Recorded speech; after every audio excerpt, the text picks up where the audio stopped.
샬롬, 주님의 이름으로 문안드립니다. 성경 바로 알기 세 번째 시간입니다. 오늘은 금방울 달린 옷에 대해서 말씀을 드리겠습니다. 대제사장의 옷에는 밑에 한 금방울 한 송유, 한 금방울 한 송유가 달려 있거든요. 근데 우리나라는 성막 공부할 때 이렇게 공부를 선배 목사님들이 우리들에게 가르쳐 주었습니다. 지금 우리나라 다 그렇게 알고 있습니다. 지성소에 들어갈 때에는 대제사장이 금방울 달린 옷을 입고 들어갑니다.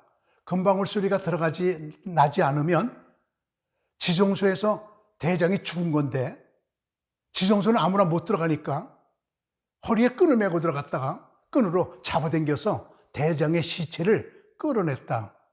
이렇게 공부를 했습니다.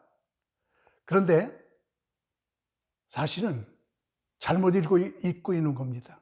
아닙니다. 지성소에 들어갈 때는 금방울 달린 옷을 벗고 들어가야 합니다. 그리고 지성소에서 죽은 대제사장은 역사상 한 명도 없습니다. 그래서 시체를 끈으로 잡아당겨 끌어낸 대제사장 한 명도 없습니다. 성경대로 해야 합니다.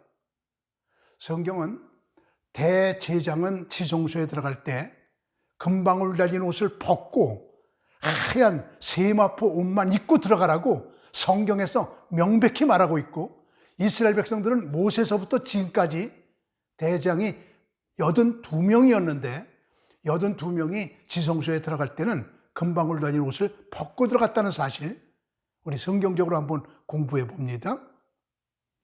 성경은 이렇게 말합니다. 거룩한 세마포 속옷을 입으며 세마포 고위를 살에 입고 세마포 띠를 띠며 세마포 관을 쓸지니 이것은 거룩한 옷이라 물로 몸을 씻고 입을 것이며. 그래서 지성소에 들어갈 때는 이렇게 입고 들어가라고 레위기 16장 4절에서 말하고 있습니다. 이스라엘 백성들은 성경 중에 성경은 레위기 중에 레위기는 16장이라고 말합니다.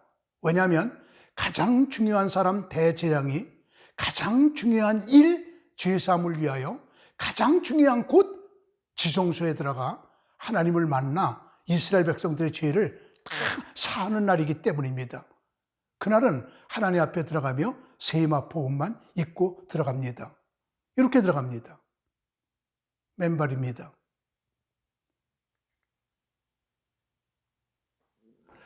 그리고 대제사장은 대속죄일 모든 예식을 마치고 나면 금방울 달린 옷을 입고 백성들 앞에 나타나게 됩니다.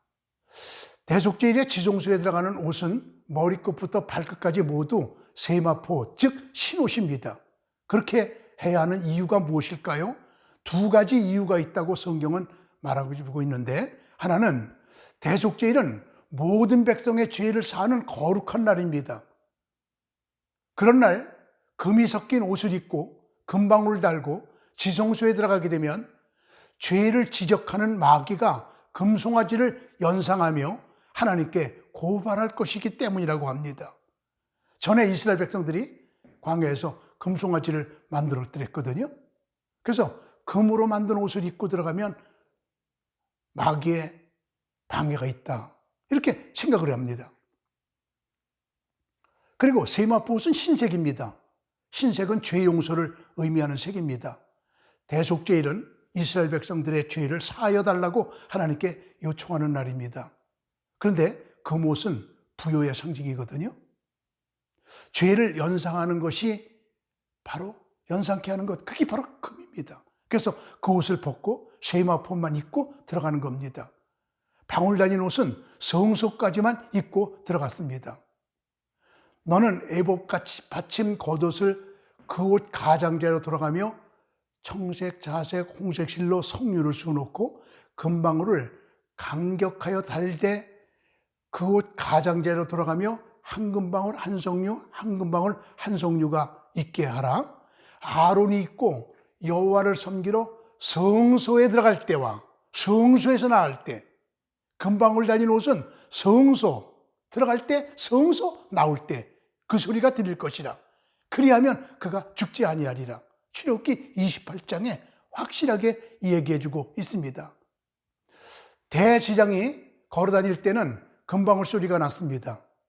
성경에는 금방울 몇 개 달라고 하는 말은 없습니다. 그러나 이스라엘의 미슈나, 제가 번역했거든요. 미슈나에 보면 앞에 36개, 뒤에 36개, 모두 72개의 금방울을 달라고 이스라엘의 규칙서는 말해주고 있습니다. 그래서 대장이 성소를 드나들 때 금방울 소리가 났어요. 지성소에서는 금방울 소리가 난 적이 없어요. 그러면 금방울 소리의 방울 소리는 누구들을 하고 금방울 소리가 나는 것일까요? 미드라시는 이렇게 설명해 주고 있습니다. 그 딸랑딸랑하는 금방울 소리는 하나님 들으라고 하는 소리래요. 하나님, 나 하나님의 일하고 있어요. 도와주세요. 천사 들으라고 하는 소리래요. 천사들아, 내가 지금 중대한 일을 하고 있으니 와서 나를 도와다오. 천사를 부르는 소리. 딸랑딸랑하는 그 금방울 소리는 마귀 들으라고 하는 소리래요. 마귀야, 내가 지금 하나님의 일을 시작했으니 너는 내게서 떠나가라. 그는 백성들 들으라고 하는 소리래요. 대속죄일에는 백성들은 성막 밖에 있어야 합니다. 한 명도 들어갈 수 없습니다. 그러므로 대장의 방울소리를 듣고 대장이 지금 어디서 무슨 일을 하고 있는지를 밖에서 백성들은 알았다는 겁니다. 그리고 마지막으로 자기가 들으라고 하는 소리래요. 대장은 이 금방울 소리를 내고 걸으면서 스스로 자기가 중대한 일을 하나님 앞에서 하고 있다고 하는 프라이드, 자부심. 난 하나님의 사람이다. 하나님의 일한다. 자기 들으라고 하는 소리입니다. 그러면은 금방울을 달린 옷을 입고 끈을 허리에 메고 들어가서 죽으면은 그 소리 안 나면 죽은 거니까 끌어냈다는 그런 말이 우리나라 선배 목사님들로부터 쭉 흘러내려왔는데 그런 말이 어떻게 나온 것일까요? 저는 이스라엘에서 미드라시를 공부하며 미드라시를 읽다가 그 해답을 찾았거든요. 바로 근거가 조금은 있더라고요. 대제사장은 종신제 그리고 세습제예요. 아버지가 죽을 때까지 대제사장 일하다가 죽을 때 아들에게 세습합니다. 평생 동안 일하다가 아들에게 대제사장직을 물려주어 아들이 처음으로 지성소에 들어갈 때 지성소 법칙을 어겨서 혹시 죽을지도 모르니까 허리에 끈을 메고 들어가라, 또는 발목에 끈을 메고 들어가라, 그런 소리가 미슈나에 있었습니다. 미드라시에도 있습니다. 그러나 분명한 것은 금방울 달린 옷은 입고 들어가지 않았습니다. 끈을 메고 들어간 적은 있습니다. 이 이야기가 한국에 그렇게 퍼진 겁니다.